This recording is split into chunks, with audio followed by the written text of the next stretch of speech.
Factory area थाना की हदूद में पिंडी दास का इलाका, जहां पर एक दरिंदा सिफ्त ताया ने अपनी सगी मासूम 3 साला भतीजी को अगवा किया और उसके बाद हमेशा के लिए उसे अब्दी नींद सुला दिया। आखिर सीसीडी ने ये मामला 3 दिन बाद कैसे सोल्व किया? क्या मासूम जैनब के साथ इसके दरिंदा सिफ्त ताया ने कोई जिनसी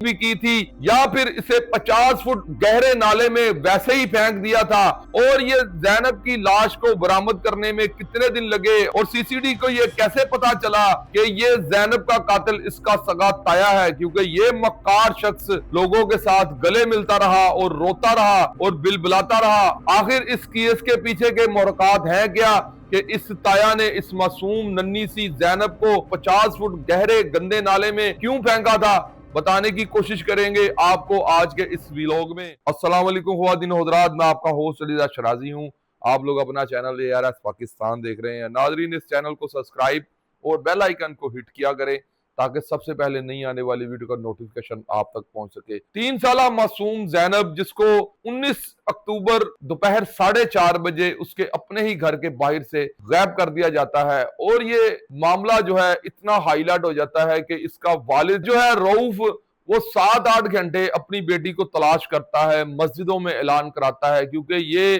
थोड़ा सा इलाका जो है ये गांव टाइप है और वहां पर जो है लोग एक दूसरे की हेल्प के लिए बहुत जल्द इकट्ठे हो जाते हैं और सारे लोग जो हैं जैनब को तलाश करने में डट जाते हैं। उसके बाद थक हार के इसका वालिद जो है अगले दिन अपनी बेटी की जो है दस्ती एप्लीकेशन देता है थाना फैक्ट्री एरिया में, जहां पर इसकी अगवा की FIR काट ली जाती है और उसके बाद जैनब की तस्वीर और इसके इश्तिहारात बनाकर दीवारों पर अवेजा कर दिए जाते हैं और उसके बाद इसका वालिद रऊफ जो है अपना नंबर भी साथ लिख देता है और लोगों से अपील करता है कि मेरी बेटी को किसी तरह बाजियाब करवाया जाए। पूरे इलाका में ये बैनर जो है लगा दिए जाते हैं और साथ में इसके वालिद रऊफ ने अपना नंबर भी दिया होता है। और 3 दिन बाद जो है एक राहगीर शख्स जो है वो डक नाला के करीब से गुजर रहा होता है तो देखता है कि एक बच्ची की लाश जो है वो नाला के ऊपर तैर रही है, तो वो घबरा जाता है और घबरा कर जाके अपनी बीवी से बात करता है कि मैंने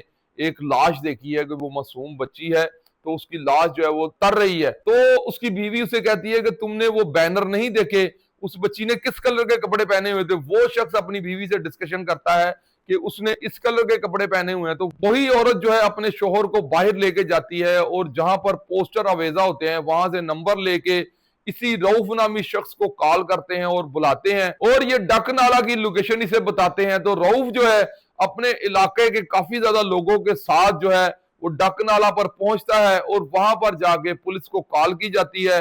और पुलिस की जो टीमें हैं, ये जाहिर बात है इस तरह का केस आजकल आपको पता है कि सीसीडी कितनी मुतहर्रिक है, तो ये केस जो है ऑलरेडी सीसीडी को रेफर हो चुका होता है और वहां पर शेखुपुरा सीसीडी के इंचार्ज इफ्तिखार वरिया जो है वो वहां पर मौके पर पहुंचते हैं और बच्ची की लाश को जो है वो बाहर निकलवाते हैं। और बच्ची की लाश जो है वो 3 दिन गंदे पानी में रहकर जो है इस कदर गल चुकी होती है, वो इसका ताया जो है उसको अपने हाथों में उठाता है और गले से लगा लेता है और बड़ा इस तरह का रवैया रखता है कि जैसे इसको इसके बाप से भी ज्यादा तकलीफ हो रही है। और उसका बाप जब अपनी बेटी की लाश को देखता है तो वो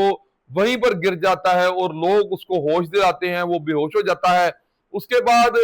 अपनी बेटी की लाश को जो है वो जाहिर बात है उसको पोस्टमार्टम के लिए पुलिस को दिया जाता है। और यहाँ के जो MPA हैं पीर अशरफ रसूल, उनके बेटे हैं मोहम्मद हसनी, जिन्होंने इस केस में बड़ी मामनत की और इस मजलूम रऊफ के साथ मिलकर बड़ी एफर्ट्स की और बड़ी भागदौड़ की बच्ची को तलाश करने में। ये 3 दिन जो है इन्होंने दिन रात एक कर दिए और वहां के साबका नाजिम, जिनका नाम राना परवेज बताया जाता है, उन्होंने भी इनके साथ मिलकर बड़ी कोशिश की बच्ची को तलाश करने की।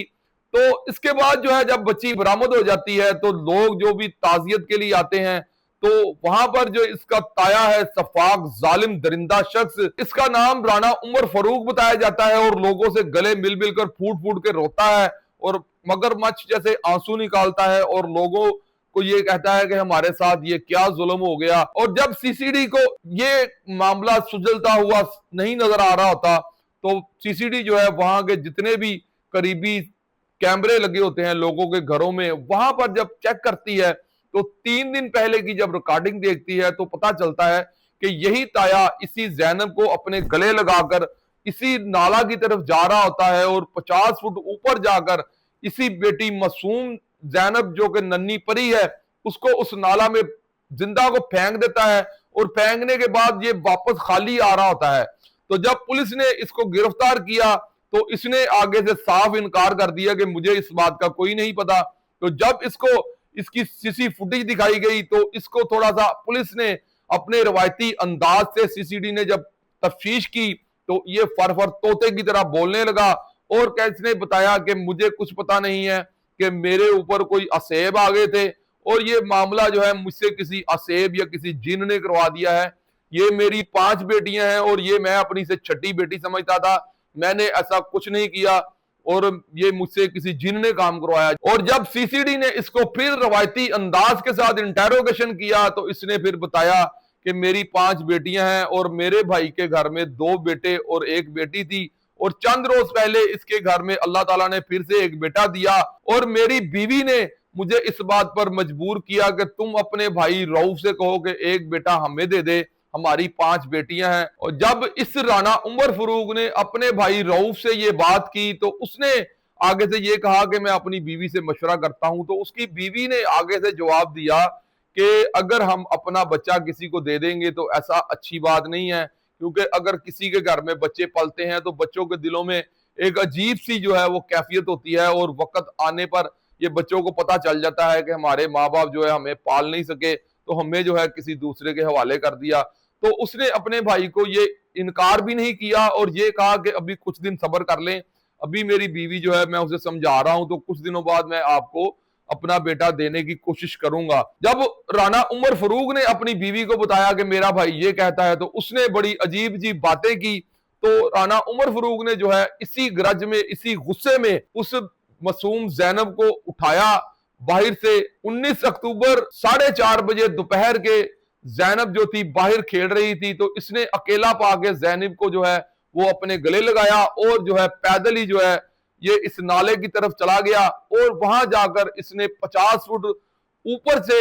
बच्ची को नीचे फेंक दिया और बच्ची जो है वो खालिक हकीकी से जा मिली। तो इस तरह ये जो वाकया है ये सीसीडी ने इस अंधे कत्ल का और ये अंधे अगवा का जो मामला है वो सॉल्व आउट किया है और इफ्तिखार वरिया साहब जो कि शेखुपुरा सीसीडी के हेड हैं उन्हें ये क्रेडिट जाता है और उन्होंने ये मामला ठीक 4-5 घंटे में जो है वो सॉल्व कर लिया था। क्योंकि जब ये सीसीडी के पास केस आया तो उसके फौरी तौर पर ये केस जो है अल्लाह ताला की जानिब से पहले वो बंदा मिलता है और वो एक हिंट देता है, उसके बाद जो है ये बच्ची की लाश मिलती है। उसके बाद जब सीसीडी और ये एमपीए और उनके बेटे और ये राना जो कि चेयरमैन साहब हैं इन्होंने मिलकर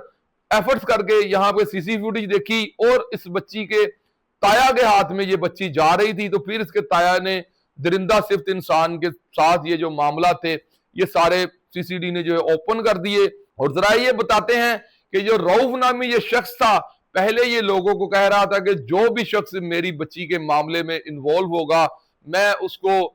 पुलिस से ये कहूंगा कि इसको सजाए मौत दिलाई जाए या इसको सीसीडी जो है फुल फ्राई करे।